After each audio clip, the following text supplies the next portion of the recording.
La suite de l'affaire Koumateke, à tout de suite avec le professeur Kingé.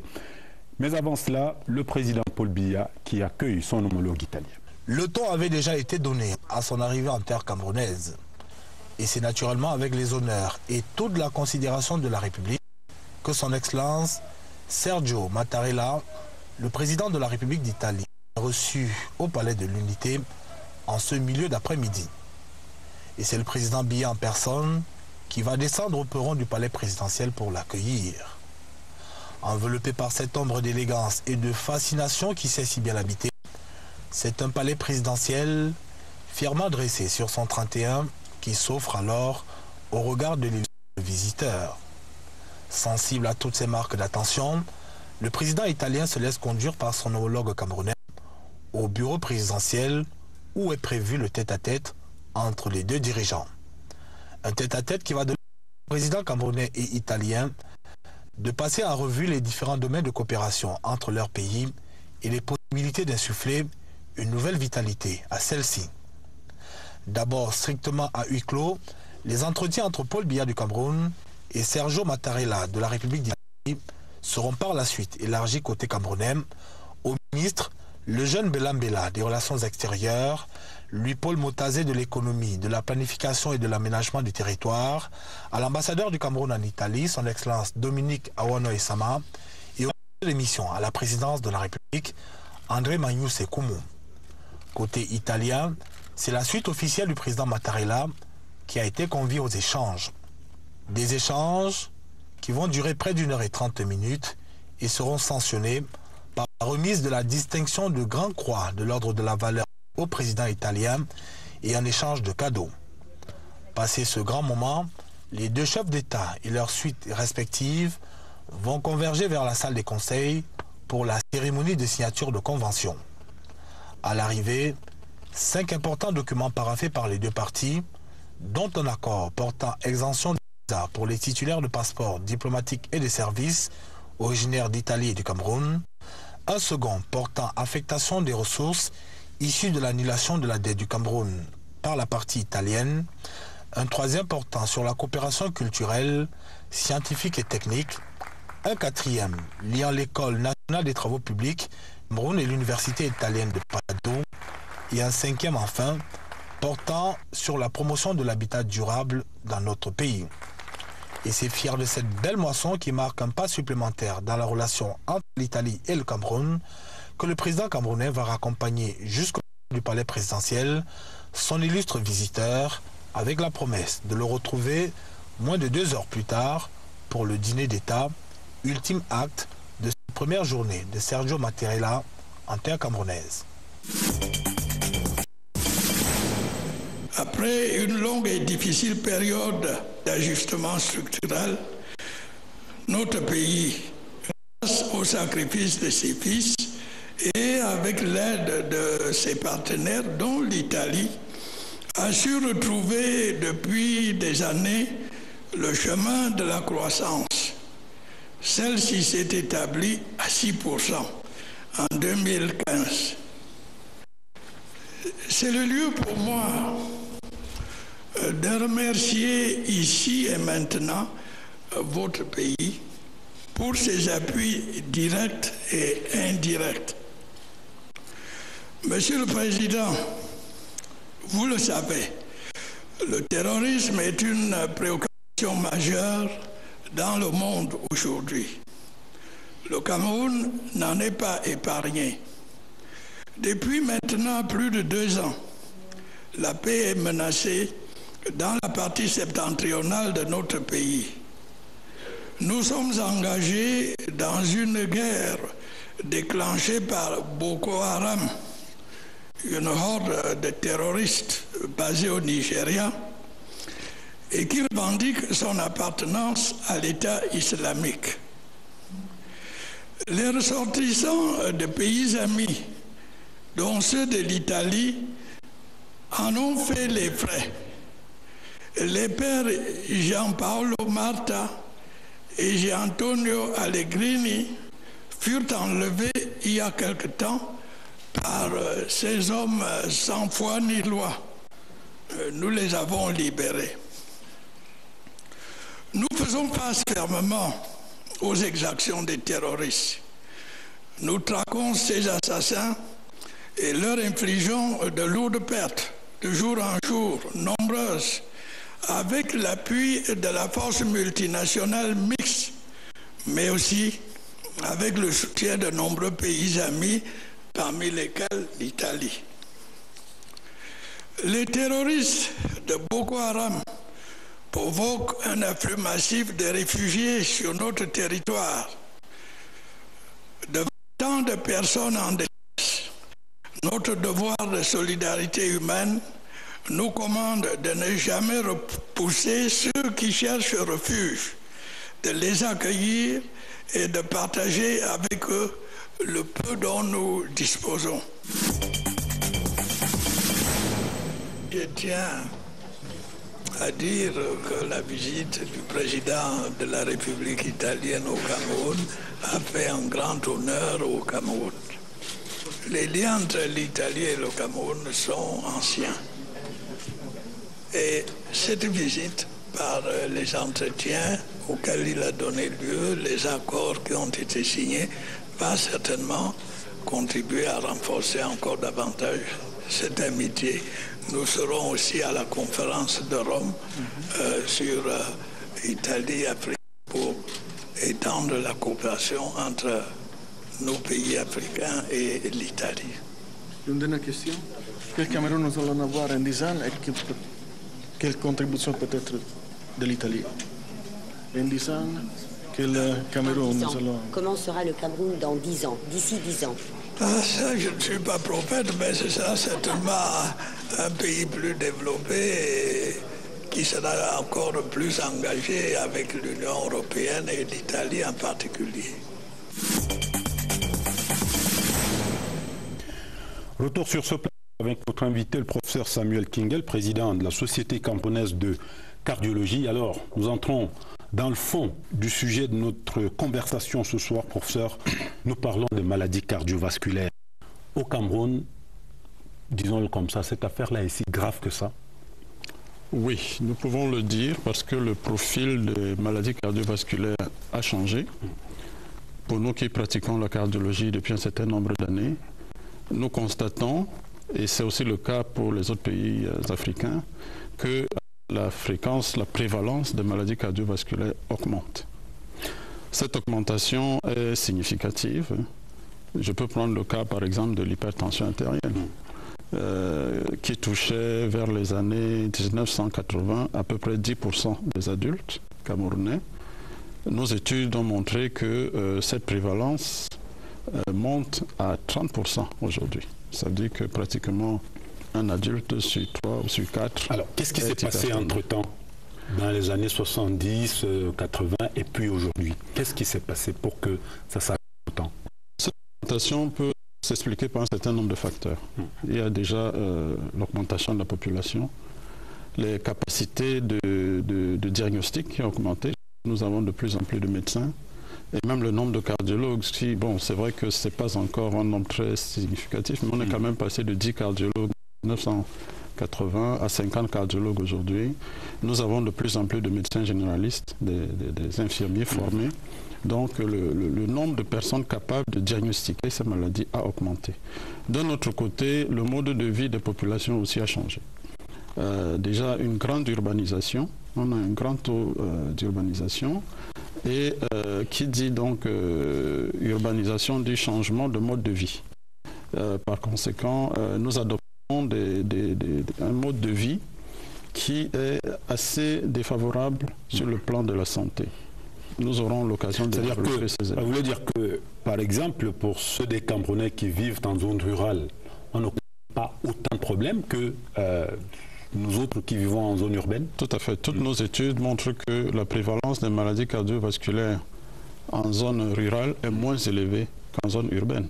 Mais ça ne veut pas dire qu'elle n'existe pas en zone rurale. Elle existe très bien, voilà, tout à fait. Alors il y a un gradient. C'est quoi le problème? Alors, le bon villageois, c'est qu'il pratique de l'activité physique quotidiennement. Il a conservé son activité physique, puisque la plupart donc, de ceux qui vivent en milieu rural sont des agriculteurs. généralement, ils vont marcher à pied pour se rendre à leur plantation, ce qui représente une activité physique en plus du fait qu'ils vont labourer, etc. Et même ceux qui pratiquent de l'élevage parcourent des distances.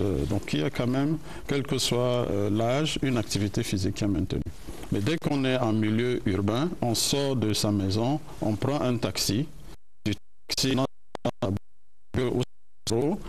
et on reste assis pratiquement, ou on bouge très peu dans sa zone de travail. Et au retour, on entre dans le taxi. Voilà. Et nous connaissons des personnes qui exigent que le taxi les laisse pratiquement au seuil de leur maison parce qu'ils ne veulent même pas marcher 10 ou 20 mètres avant d'entrer chez eux. Et dans le milieu urbain, c'est la sédentarité. Voilà. Ce n'est pas le seul facteur, il y en a d'autres. Mais il y a une idée reçue par rapport à ces maladies cardiovasculaires, c'est que jusqu'à un certain moment, le Camerounais lambda se disait que cette affaire-là concernait les vieux, les personnes d'un certain âge.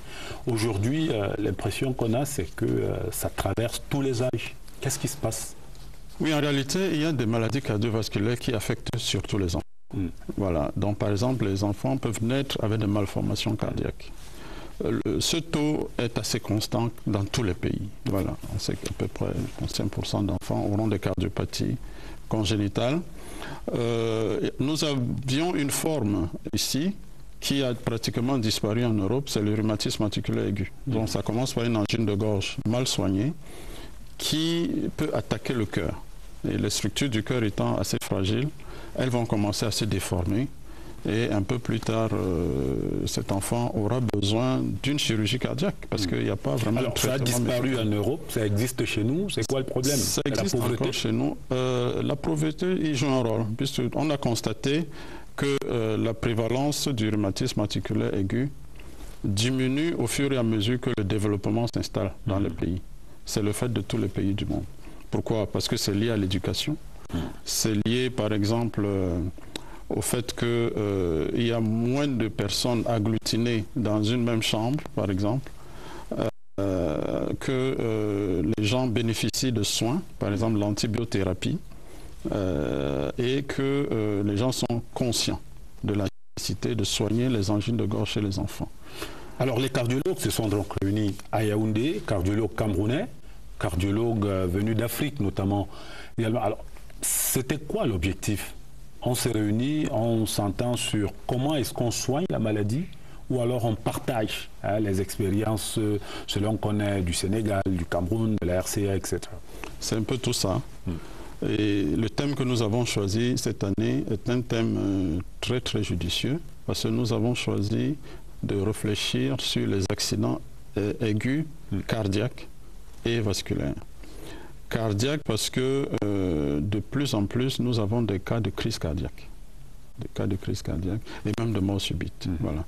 Et vasculaire parce que les accidents vasculaires cérébraux sèment des ravages. Les AVC. Les AVC. Les fameux AVC. Voilà, dans la plupart de nos pays. C'est un problème qui existe même en Europe aussi. Hein. Les accidents vasculaires cérébraux commencent à être plus fréquents en Europe que les crises cardiaques.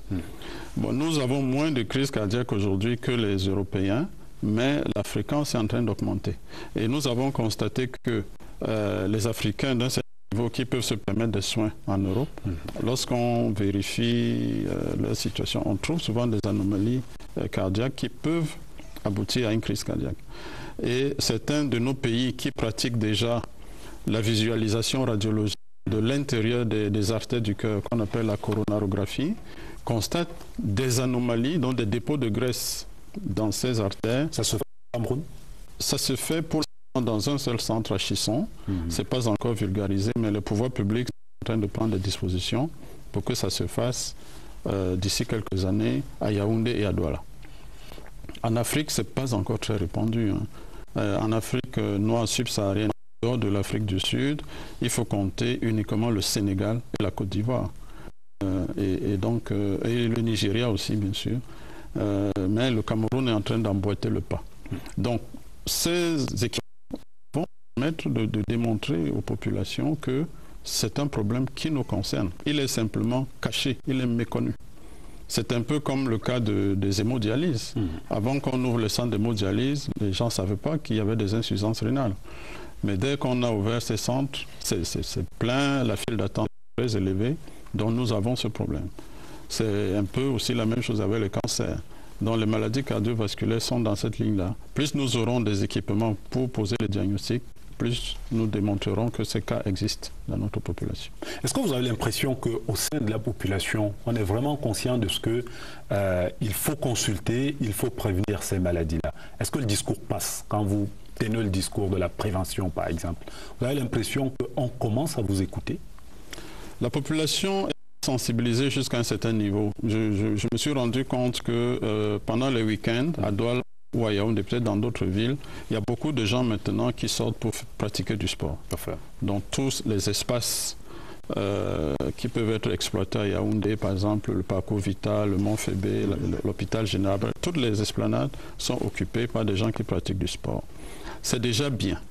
Maintenant, il y a d'autres choses qu'il faut faire. Par exemple, il faut arrêter de fumer. Il faut réduire la quantité de sel que nous consommons, la quantité d'alcool. Mais surtout, comme vous le dites, il faut que les gens aillent à l'hôpital pour un bilan. Nous n'avons pas encore intégré cette notion de bilan. Tant que nous nous sentons en bonne santé, nous ne comprenons pas la nécessité d'aller voir un infirmier ou un médecin pour qu'on vérifie, par exemple, notre pression artérielle, ou qu'on vérifie notre taux de sucre dans le sang, ou même qu'on vérifie la prostate, etc. Donc, le bilan de santé n'est pas encore intégré dans notre... On va vous dire que ça coûte quand même peu cher, quand même. Ça dépend des niveaux de bilan. Chacun peut faire un bilan à son niveau. Par exemple, la mesure de la pression artérielle ne coûte pas grand-chose. Hein. Vous savez qu'avec 200 francs ou 500 francs, vous pouvez vous faire mesurer la pression artérielle dans un dispensaire, dans une pharmacie et même dans un hôpital public. Ça coûte 1000 francs la consultation. Donc, c'est pas cher. La glycémie ne coûte pas plus de 1000 francs. Voilà. Donc, ce sont des choses simples. Si le citoyen camerounais, en ce qui concerne les maladies cardiovasculaires, ne vérifie que sa pression artérielle et sa glycémie et le taux de graisse dans le sang, le cholestérol, ça serait déjà très bien. C'est déjà beaucoup. C'est beaucoup. Ça lui coûte 10 000 francs par an. Donc, je pense, même 5 000 francs par an, on peut dire, selon le type de formation sanitaire. Il est évident que celui qui va se rendre dans un dispensaire ne payera pas le même montant que celui qui se rend à l'hôpital général. Tout à fait. Voilà. Donc, chacun selon son niveau, mais c'est un sacrifice qu'il faut. Ça vaut la peine, parce que plus tôt on dépiste ces maladies, mieux on pourra les prendre en charge. Alors, au sortir des assises de Yaoundé, on se dit quoi entre spécialistes de ces maladies-là? Il y a des avancées, certes, mais est-ce qu'il n'y a pas nécessité, par exemple, de revoir un peu la façon de faire, la façon de la prise en charge? Tout à fait. Ce que nous avons constaté, c'est que les médecins n'ont pas toujours la possibilité de s'impliquer dans l'élaboration des stratégies politiques de leur pays. Voilà. Mais quand même, nous pouvons, étant des associations, proposer des orientations à nos tutelles hiérarchiques qui, le plus souvent, écoutent attentivement les suggestions qui viennent des sociétés savantes. Et donc, l'État fait face, si vous voulez, à deux développements parallèles, mais synergiques en matière de développement sanitaire. En même temps, il faut développer les soins de santé primaires pour soigner le paludisme, les diarrhées, les bronchites, enfin les maladies courantes qui doivent donc être traitées dans les centres de santé, dans les dispensaires et dans les hôpitaux d'arrondissement, les hôpitaux districts. En même temps, il faut construire des infrastructures capables de soigner des maladies un peu plus compliquées, comme les maladies chroniques, les cancers, les maladies cardiovasculaires, les maladies rénales, digestives, etc. Et ça demande donc des équipements, ça demande des spécialistes. Donc, le Cameroun fait les deux un peu en même temps. Alors nous, ce que nous avons constaté, c'est que les plateformes des cardiologues, ces cardiologues, la plupart du temps, sont concentrés dans les grandes villes de tous nos pays africains, c'est presque la même situation. Et en milieu rural, il n'y a rien. Et la plupart du temps aussi, même dans les grandes villes, tout le monde n'a pas accès à un cardiologue. déjà du fait du nombre réduit. 50 cardiologues pour 22 millions d'habitants, ce n'est pas...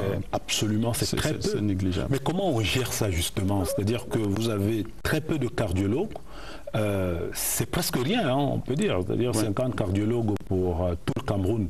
On gère ça comment? Parce que celui qui est à Kousseri ou à Yokadouma, qu'est-ce qu'il fait? Premièrement, le Cameroun a commencé à former des cardiologues en 2010, ce qui est en train d'augmenter significativement la courbe. Deuxièmement, le ministère de la Santé a adopté une politique d'affectation de ces cardiologues dans les régions. Donc, ce qui fait que en quelques années, nous avons maintenant un cardiologue dans chaque région du Cameroun. Ce n'est toujours pas suffisant. Donc, ce que nous nous sommes proposés de faire au cours de ce congrès, c'est de décentraliser un peu la prise en charge des maladies cardiovasculaires. Il faut former le médecin généraliste. Il faut former l'infirmier. Voilà les deux groupes de personnes qui sont vraiment au contact de la masse populaire. Et si on capacite suffisamment ce personnel et qu'on lui donne les moyens d'action, nous aurons la possibilité d'offrir à la population une prise en charge. Est-ce que ça ne va pas être une sorte de prise en charge au rabais, à minima au rabais? Non, parce que évidemment, on ne va pas opérer le cœur dans un centre de santé. Voilà. Donc à chaque niveau correspond ce que nous appelons un paquet d'activités. Voilà. Par exemple, si vous êtes au centre de santé, on peut tout simplement prendre votre pression artérielle, vérifier le taux de sucre dans le sang, prendre votre poids, tester les urines avec une mallette urinaire à 100 francs. C'est déjà une foule d'informations. En plus, on peut écouter les plaintes de la personne. Est-ce que vous avez mal à la tête, vous avez des vertiges, des palpitations, des douleurs dans la poitrine? Voilà des éléments, des problèmes d'essoufflement. Mais on ne peut pas vous soigner. On peut. C'est pour ça que nous allons utiliser la stratégie de la formation et la stratégie de la télémédecine. Au Cameroun, nous avons déjà une certaine expérience en matière de télémédecine, dont nous pouvons superviser à distance la prise en charge par les infirmiers et les médecins. Et donc, ça offre à ce personnel la possibilité de donner aux patients des soins de qualité, puisque c'est des soins supervisés et avec des protocoles scientifiques validés, donc après le monde entier. On n'a pas entendu la Société camerounaise de cardiologie sur le fameux cardiopad. Oui, parce que le cardiopad est l'initiative d'un ingénieur camerounais. Les pouvoirs publics ont très bien accueilli ce projet et l'ont très bien accompagné. Je pense que vous savez qu'en ce moment, la production du cardiopad a commencé. Le ministre de la Santé a pris des dispositions pour que cet équipement soit rendu disponible dans les districts de santé. Donc c'est un élément qui peut aider?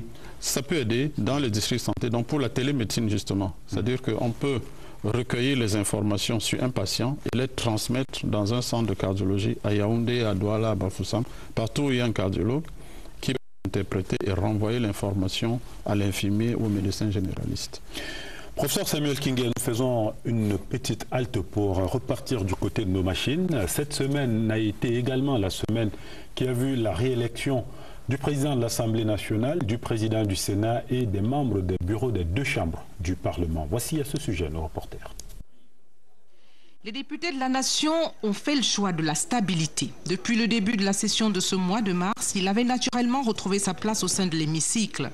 Après les 151 voix sur les 106 votes exprimés pour une quinzaine d'abstentions, résultat énoncé par le doyen d'âge Inotan Dion, majestueux dans son boubou d'un blanc immaculé, le député RDPC du maillot Savane extrême nord, le président de l'Assemblée nationale regagnera le perchoir de l'auguste chambre accueilli par ses pairs. Les premiers mots du très honorable cavalier Guédibril sont des mots de gratitude adressés au président de la République. Je remercie le président national de mon parti, le RDPC, Son Excellence, M. Paul Biya, pour avoir présenté ma candidature à ce poste. Je réaffirme ma fidélité à un homme, aujourd'hui comme hier, demain comme aujourd'hui. Je réaffirme, dis-je, mon indéfectible attachement à sa personne et aux institutions qu'il incarne avec sagesse. Et puis à ses collègues. Je vous remercie du fond du cœur pour votre soutien. J'y vois la manifestation de votre propre confiance à mon endroit. Je voudrais pouvoir mériter tout cela. C'est pourquoi, vous qui avez voté pour moi, tout comme ceux qui ont voté contre moi, je voudrais vous rassurer que comme par le passé, je serai le président de l'Assemblée nationale du Cameroun. À la disposition de tous les députés, toutes chapelles politiques confondues. Tel que s'est déroulé ce scrutin, renchérira le président de la Chambre. Il est le triomphe de la démocratie. Le règlement intérieur de l'Assemblée nationale, rappelé à dessein par le secrétaire général Victor Yono Somba, indique que soient pourvus tous les postes du bureau de la Chambre. L'ensemble des responsables précédemment commis aux tâches, le premier vice-président, les 5 vice-présidents, les 4 questeurs et les 12 secrétaires ont ainsi été élus.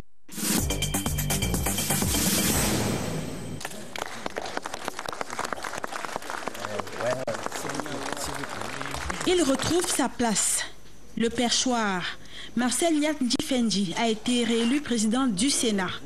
77 voix sur 91 votes exprimés pour 14 abstentions. Ses premiers mots sont teintés d'émotion et expriment la gratitude. Marcel Nyat Ndifendi s'est dit honoré et ému par sa reconduction à la fonction de président du Sénat. Il dit merci à son parti RDPC. Il souligne l'honneur et la confiance que lui accorde le président de la République et président national du RDPC, Paul Biya. Il s'engage à poursuivre sa mission, la mission du Sénat, œuvrer avec loyauté et patriotisme pour la sauvegarde de l'intérêt supérieur de la nation. Voilà la quintessence du message du président réélu. Mais revoyons le processus qui le réinstalle au perchoir. Le doyen d'âge, Chief Victor Moukete, ouvre la séance et demande aux candidats de dévoiler. Peter Mafani Moussongue, président du groupe des sénateurs du RDPC, prend la parole et propose le candidat Marcel Nyat Ndifendi. S'ensuit alors le rituel du vote avec l'introduction des enveloppes dans l'urne, le décompte et le résultat. Résultat qui est l'aboutissement d'un processus commencé quelques heures auparavant par la réunion du groupe parlementaire RDPC du Sénat, présidé par le secrétaire général du comité central du RDPC.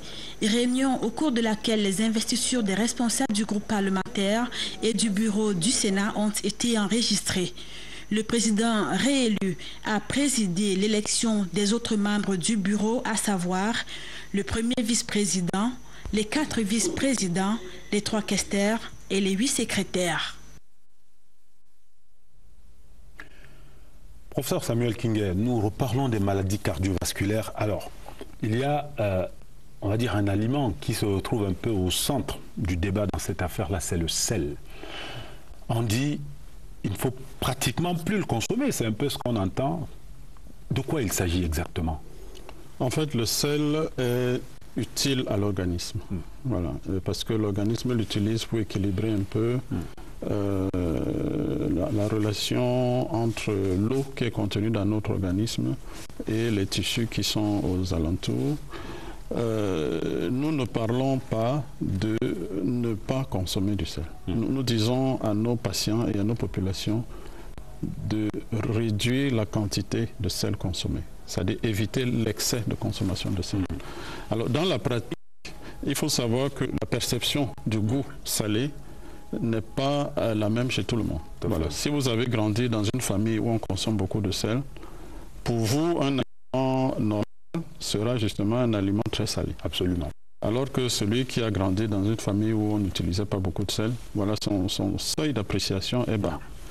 Et donc, c'est ce que nous devons cultiver, c'est-à-dire que dès l'enfance, il faut habituer nos enfants à ne pas consommer beaucoup de sel. Est-ce que, à force de consommer énormément de sel, au bout du chemin, on attrape une de ces maladies-là? C'est-à-dire que vous rentrez dans une famille qui n'est pas sujette à ce genre de maladie, mais simplement parce que des gens consomment exagérément, si on peut dire, du sel. Au bout de cela, on a quelques personnes qui attrapent des maladies cardiovasculaires. Oui, bon, disons qu'il y a quand même toujours un peu de prédisposition. Hein. Le sel n'est pas le seul facteur. Hein. Le sel favorise. Hein. Il favorise chez des personnes prédisposées, mais d'autres conditions sont nécessaires. Bon. Néanmoins, lorsqu'on a déjà de l'hypertension, du diabète, un problème avec le rein ou un problème avec le cœur, vraiment il faut réduire la quantité de sel d'une façon vraiment sérieuse cette fois-ci. Mais pas du sang sel strict. Voilà. Mais quand on est en bonne santé, il faut éviter d'ajouter du sel à table ou même de combiner et le sel et les arômes et les cubes. Voilà. Donc soit c'est l'un, soit c'est l'autre, mais pas la combinaison des deux. Parce que ça favorise, même lorsqu'on les utilise régulièrement et quand on est prédisposé, l'élévation de la pression artérielle. Voilà. Il y a un autre problème, on va dire pratique, c'est le problème des AVC, accidents vasculaires cérébraux. De plus en plus, on a ces accidents-là au sein de la population. Jusqu'à il y a un certain temps, les populations parlaient même de magie ou de sorcellerie, c'est-à-dire qu'on ne comprenait pas ce qui arrivait. Pourquoi est-ce que ça explose subitement comme ça? Alors ça explose parce que la fréquence a augmenté. Il faut savoir qu'en France, par exemple, les gens meurent maintenant plus des AVC que des crises cardiaques. En Afrique, on constate que les accidents vasculaires cérébraux tuent plus d'adultes que le paludisme ou la tuberculose ou même le sida. Donc c'est un problème qui est devenu un problème de santé publique. Voilà. On ne peut pas rester inactif devant ça. Parce que dans notre population, en ce moment, nous avons une proportion de personnes, disons, sans facteur de risque cardiovasculaire. Ils n'ont pas d'hypertension, n'ont pas de diabète, n'ont pas de problème. Mais il y a tout un pool de gens qui ont déjà de l'hypertension, qui ont du diabète, qui ont des mauvaises habitudes de vie, et donc qui, dans les années qui viennent, auront une très forte probabilité de faire un accident vasculaire cérébral. Bon, maintenant, nous avons aussi ceux qui sont déjà dans l'âge de l'accident vasculaire cérébral. C'est quand même une maladie de l'adulte. Hein, à partir de 45. Il y a un peu de vrai dans cela, voilà. Quand on dit que c'est la maladie, entre guillemets, des vieux. Il y a un peu de vrai quand même. On peut dire que c'est la maladie de l'homme à partir de 40-45 ans. Bon. Pour nous, peut-être ça peut paraître vieux, mais pas la population européenne, à 50 ans, on est encore jeune. Et donc, chez nous, qu'est-ce que nous constatons? C'est plus précoce.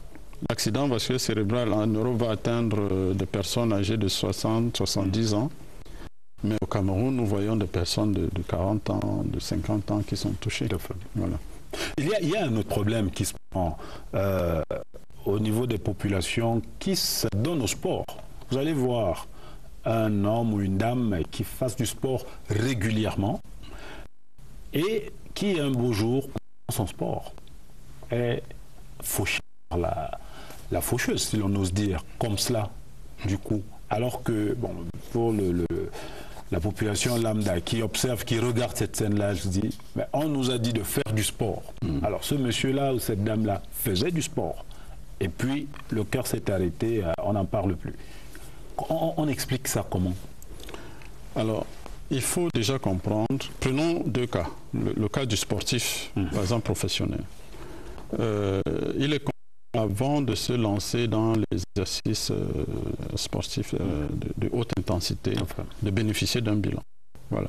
Nous avons réalisé une étude cette année dans le cadre des thèses médicales et on a constaté que la plupart de nos jeunes sportifs qui s'inscrivent maintenant dans les académies de football et tout, ne bénéficient pas d'un examen, d'un bilan de santé. Ils y vont comme ça. Ils y vont comme ça. Alors imaginez que l'un d'eux était peut-être une malformation cardiaque mineure ou avec un autre problème non détecté. Ben c'est quand il va pousser son cœur à bout que le cœur ne pourra plus supporter. Ça explique un peu les morts sur les stades. Sur les stades, c'est ça, voilà. Et donc, il faut que nous arrivions aussi au Cameroun à exiger un certificat médical fait par de moins un spécialiste qui confirme que cette personne peut vraiment pousser son organisme à bout. Voilà. Maintenant, le commun des mortels, qui peut-être depuis son jeune ne pratiquait pas de sport, qui peut-être à l'âge de 45 ans ou de 50 ans se lève le matin pour aller faire, après avoir bu peut-être du whisky la veille, donc il va faire du sport dans des conditions vraiment... Il n'a pas fait de bilan de santé, il ne sait pas comment est son cœur, il ne connaît pas ses chiffres de pression artérielle. Il va se lancer dans le sport, un incident peut arriver. Donc le sport est bon pour maintenir son état de santé. Mais il faut d'abord savoir où on en est avec sa santé. Ça veut dire qu'il faut connaître le niveau de sa pression artérielle, savoir si on est diabétique. Si on a eu des plaintes, peut-être qu'on a une petite douleur dans la poitrine qu'on a négligée. Peut-être qu'on a des palpitations qu'on néglige. Peut-être qu'on a constaté qu'en montant les escaliers, on n'a plus la même aisance que d'habitude. Ce sont des signes qu'il ne faut pas négliger. Donc il faut faire très attention. Peut-être des vertiges, peut-être des petits maux de tête. C'est des éléments qui doivent attirer notre attention.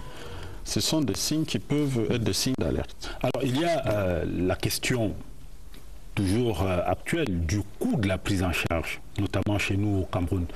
Alors vous parliez des bilans de santé qu'on pouvait faire à coût, si on ose dire, minimal.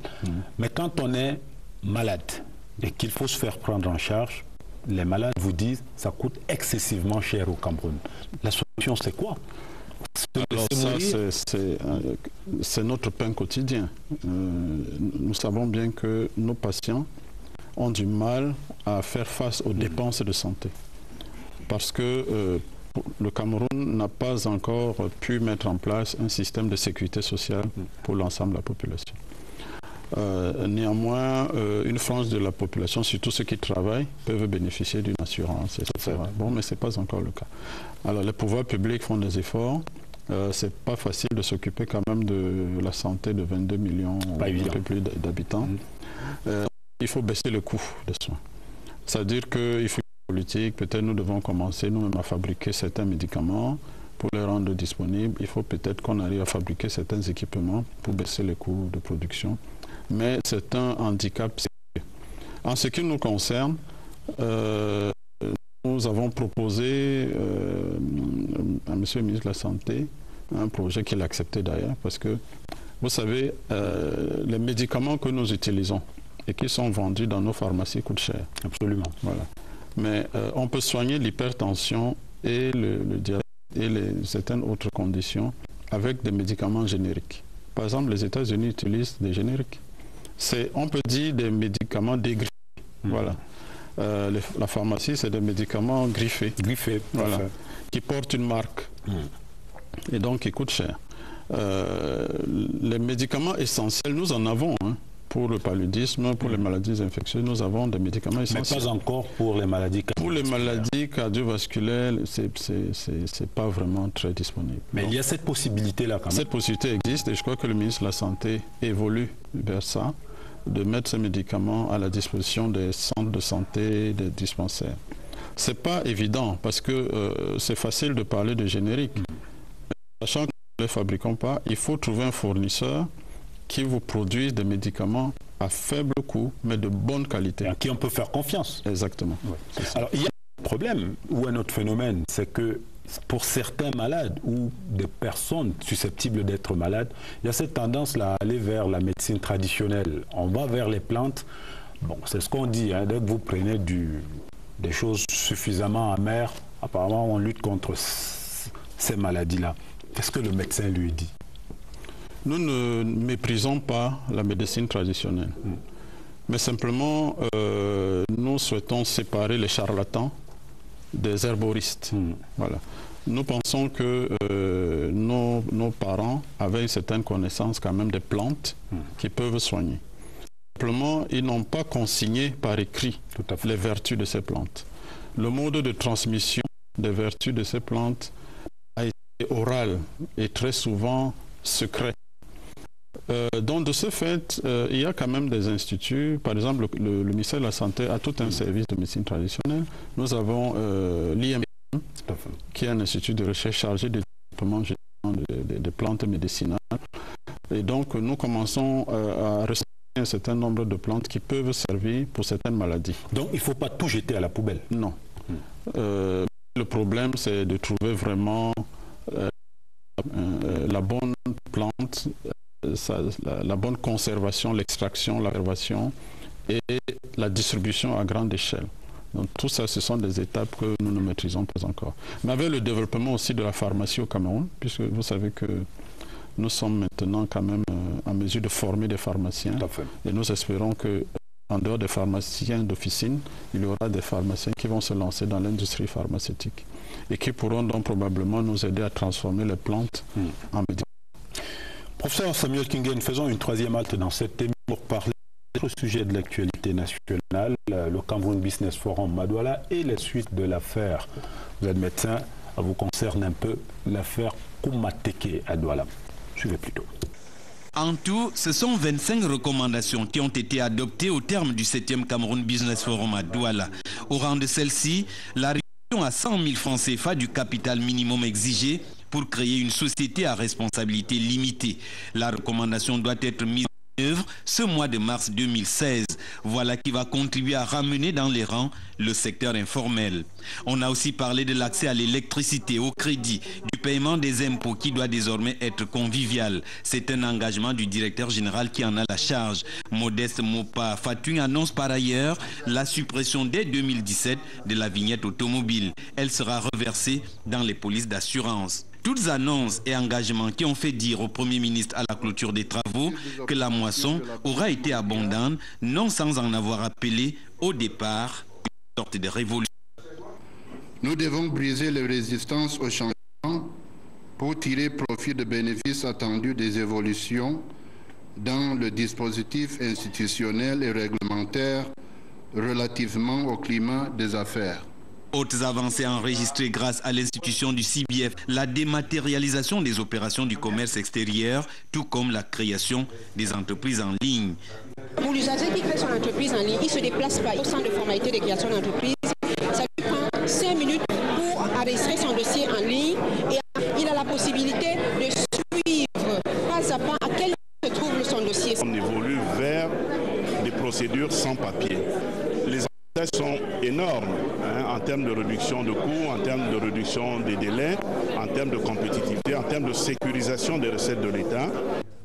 Malgré ces pas en avant, le Cameroun est toujours mal classé dans le doing business.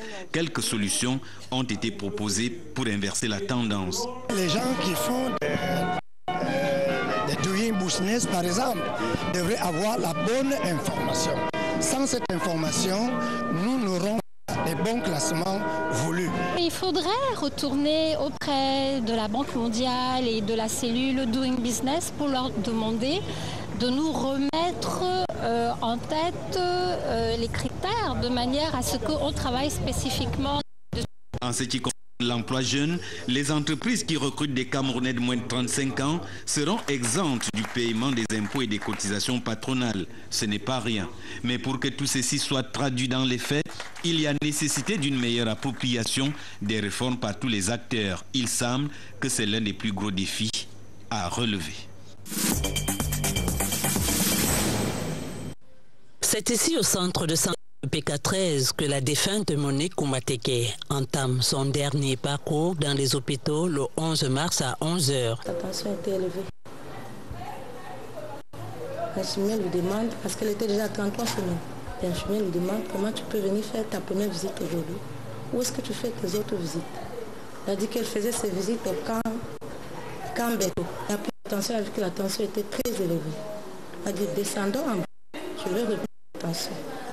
L'infirmière a écrit qu'on devait l'hospitaliser parce qu'on ne devait pas la libérer comme ça. L'infirmière revient 15 minutes plus tard. Madame n'était plus là.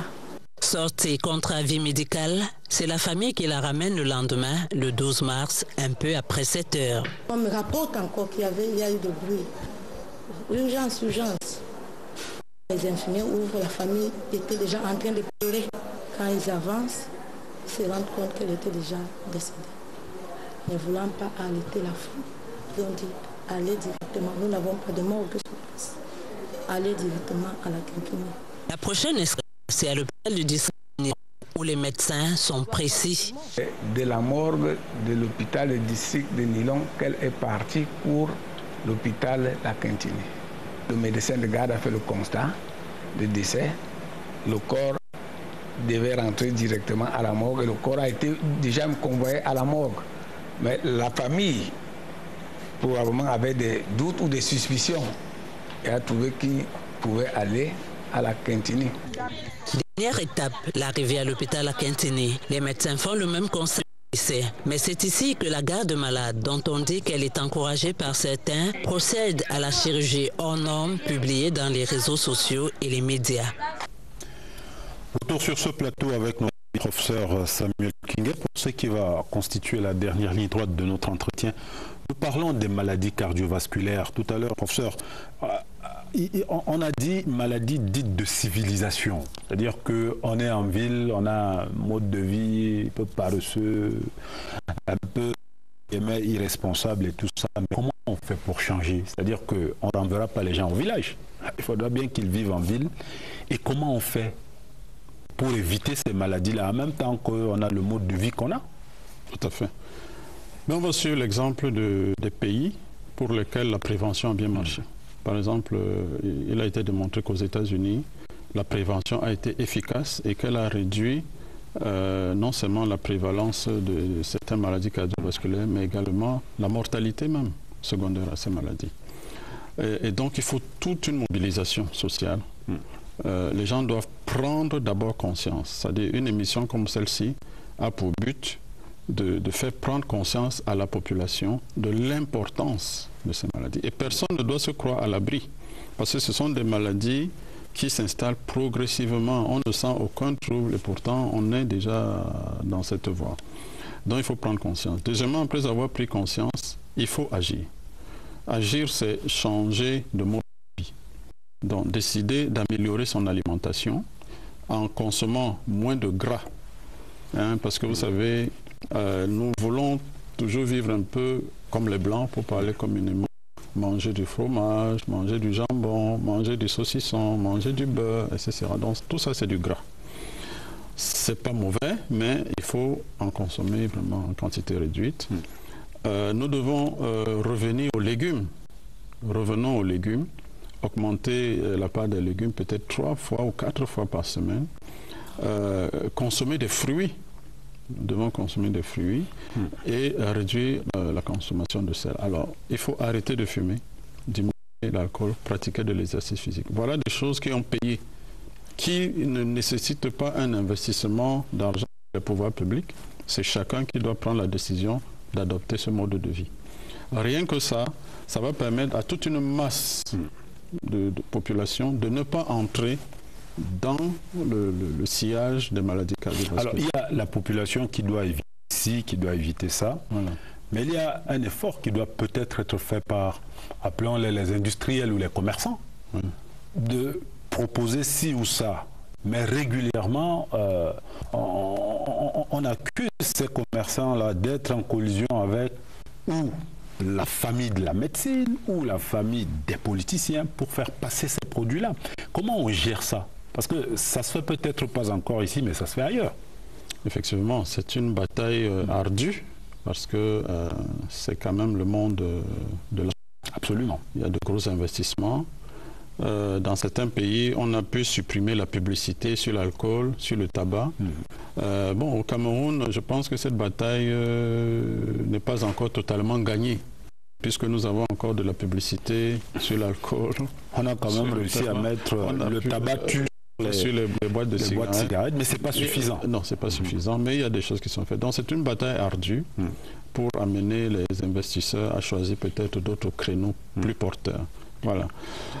Donc c'est pour ça qu'on revient toujours quand même à la responsabilité individuelle. Chacun est responsable de sa vie, de sa santé. Et donc nous avons des choses à faire. Maintenant, les pouvoirs publics, de leur côté, doivent mettre en place des structures sanitaires, du personnel, des médicaments, des équipements. Voilà, je pense que c'est ça les efforts. Et quel rôle peut jouer la Société camerounaise de cardiologie? C'est vous qui faites un peu les spécialistes de cette affaire-là. Votre rôle, c'est quoi? C'est simplement faire le discours ou alors encadrer les médecins ou aider la population? On ne voit pas très bien quel rôle vous jouez. Nous sommes une société savante. Nous agissons sur 3 plans. Le premier plan, c'est d'abord recycler le personnel, rafraîchir les connaissances. partager les bonnes pratiques. C'est un peu ce qui s'est passé avec le Congrès. C'est ce qui s'est passé avec le Congrès, parce que ceux qui ont participé au Congrès, comme médecins journalistes, infirmiers ou cardiologues, sont maintenant au niveau d'information courant, c'est-à-dire l'information, la dernière information en matière de maladies cardiovasculaires. Bon, deuxièmement, nous formons également le personnel de santé qui soigne. Pas tellement pour leur donner des dernières connaissances, mais pour leur dire, devant telle situation, voici ce que vous devez prescrire. Si ça vous dépasse, vous référez à tel endroit. C'est ça que nous sommes en train de mettre en place. Nous agissons aussi au niveau de la population, puisque nous participons quand même à la sensibilisation et à l'éducation comme maintenant. Et nous allons dans la communauté. Nous organisons des dépistages gratuits dans les écoles, les écoles primaires, les écoles secondaires. Et nous organisons des campagnes de dépistage. Vous entendez souvent parler de campagnes de dépistage partout, même dans les entreprises, même à la CIL. Ça c'est souvent fait, effectivement. Voilà. Et donc, c'est ça ce que nous faisons. Et enfin, nous organisons un plaidoyer, un échange avec le pouvoir public. Et là, nous remercions le ministre de la Santé qui est toujours très ouvert et qui accepte le plus souvent les propositions qui lui sont faites pour améliorer la santé de nos populations. Mais au rythme où les choses vont, au rythme où on voit les gens mourir d'AVC, est-ce qu'il n'y a pas lieu de s'inquiéter pour l'avenir par rapport aux maladies cardiovasculaires? Il y a lieu de s'inquiéter. C'est pas ça qui va nous achever, si l'on ose dire. Mais ce que vous dites est parfaitement important. Et c'est même écrit noir sur blanc parce que l'OMS a prédit que d'ici 2025, 2030, ce qui va emporter la plupart des Africains et des autres pays en voie de développement, ce sont ces maladies cardiovasculaires et les AVC viendront probablement en tête. Et puis c'est quand même quelque chose de redoutable. On n'y peut pas grand-chose quand on a déjà un AVC. Faire marche arrière, c'est assez difficile. Et donc on ne peut pas insister suffisamment pour demander aux gens d'aller se faire vérifier la pression artérielle ou la glycémie, adopter les meilleures habitudes de vie. D'un autre côté, il y a quand même des efforts qui sont faits parce que avec le plan d'urgence du chef de l'État, il y a des centres spécialisés qui vont se mettre en place à Yaoundé et à Douala et de nouveaux hôpitaux qui vont ouvrir dans les régions. Ça veut dire que les infirmiers et les médecins généralistes qui sont en prévention des pistes des cas qui nécessitent une prise en charge plus élevée pourront les référer à ces centres régionaux spécialisés sans que les gens aient besoin de venir à Douala ou à Yaoundé pour rencontrer un spécialiste. N'oublions pas aussi que les pouvoirs publics ont mis en place des scanners dans les régions. L'objectif étant que dans chaque région, il y ait au moins un scanner qui permet donc de diagnostiquer les AVC et préparer des dialyses pour l'insuffisance rénale. Donc il faudra, pour finir sur une bonne note, il faut vraiment que le bon Dieu nous aide. Oui, nous en avons besoin. Nous en avons vraiment besoin, M. Ibrahim Chérif. Merci beaucoup. Professeur Samuel Kingué, président de la Société camerounaise de cardiologie, vous étiez l'invité d'Actualité Hebdo ce dimanche et merci de votre participation. C'est moi qui merci vous de votre remercie. disponibilité. Merci de m'avoir donné l'occasion d'en parler. Je vous en prie. Madame, Monsieur, Actualité Hebdo s'achève. Merci de votre attention. Restez en compagnie des programmes de la CRTV. Bonsoir, à dimanche.